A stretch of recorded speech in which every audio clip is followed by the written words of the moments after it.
مولانا جو طلبہ ابھی عالمیت کا کورس کر رہے ہیں یا جو عالم بننا چاہتے ہیں، ان کے لیے آپ کیا سجیشنز دیں گے کہ وہ کن چیزوں پہ فوکس کریں اپنے عالمیت کے دوران؟ دیکھیے، ہمارے پاس عالمیت میں جو اصل کمال ہے یا جو اہم چیز ہے وہ ہے عربی زبان، کیونکہ نبی کریم صلی اللہ علیہ وسلم کو اللہ تعالیٰ نے عربوں کے درمیان پیدا فرمایا تھا، تو قرآن عربی ہے، تو نبی کریم صلی اللہ علیہ وسلم کی زبان بھی عربی ہے، لہذا قرآن کو سمجھنے کے لیے بھی ہمیں عربی پر فوکس کرنے کی ضرورت ہے، حدیث کو سمجھنے کے لیے بھی عربی کو۔ اس کے علاوہ اگر ہم دیکھیں تو علوم اسلامیہ بھی عربی زبان میں ہے۔ اگر ہمیں عربی پختگی کے ساتھ آ جائے تو ہمیں بہت ساری چیزیں سمجھنے کے لیے آسانی ہو جائے گی، ہر دور کے اعتبار سے ہر مسئلے کو سمجھنے کے لیے ہم ہمت کر سکتے ہیں۔ تو پہلے تو علماء کرام کو کوشش کرنا چاہیے عربی کے پختگی کے لیے۔ اس میں ضروری نہیں ہے کہ ایک عالم کو ٹاکنگ آ جائے، عربی بول چال یہ ڈیفرنٹ تھنگ ہے، ایک الگ بات ہے۔ عربی بول چال نہ آتے ہوئے بھی آپ عربی میں پختگی حاصل کر سکتے ہو۔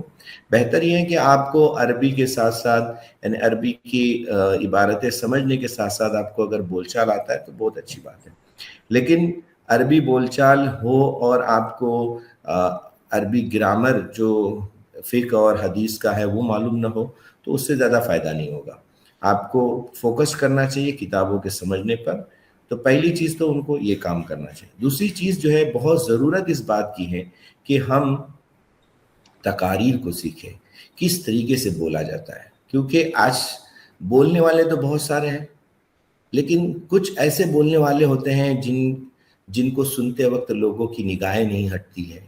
کان انہی کی طرف لگے رہتے ہیں، ان کی باتوں کو مشعل راہ بنایا جاتا ہے۔ یقیناً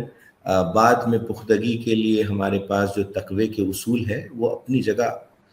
مکمل ہے، لیکن ساتھ ہی ساتھ نبی کریم صلی اللہ علیہ وسلم کی باتوں سے بھی معلوم ہوتا ہے کہ اللہ کے نبی صلی اللہ علیہ وسلم کو جوامع الکلم دیے گئے تھے۔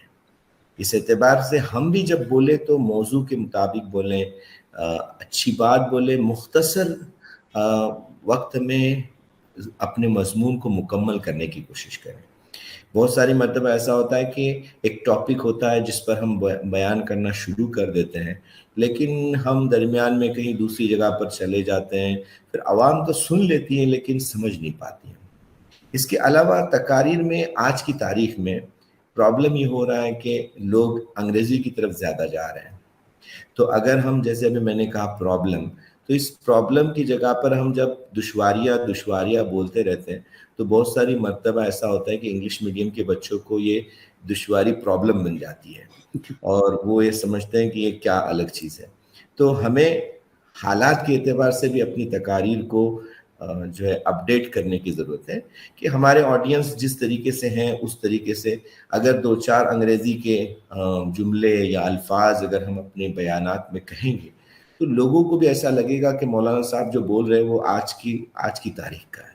ورنہ عموماً لوگ یہ سمجھتے ہیں کہ یہ جو باتیں بولی جا رہی ہیں 1400 سال پرانی ہیں۔ یقیناً ہماری باتیں 1400 سال پرانی ہیں، لیکن وہ بالکل تازی ہے، اس میں کوئی یعنی ایسی بات پیدا نہیں ہوئی جس کی وجہ سے ہم اس پر عمل نہیں کر سکتے ہیں۔ وہ تو انشاءاللہ قیامت تک ہی تازی رہے گی، ہر وقت کے لیے رہے گی۔ تو یہ میری گزارش رہے گی علماء کرام سے کہ وہ تقریر پہ خاص دھیان دیں اور موضوع کے مطابق بولنے کی عادت لگائیں، مختصر وقت میں اپنی بات کو ختم کریں اور ٹو دا پوائنٹ بولیں، ادھر ادھر کی بات نہ ہو۔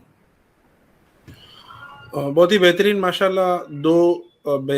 مین سجیشنز آپ کی طرف سے عالمیت کے طلباء کے لیے ہے، ایک تو عربی زبان پر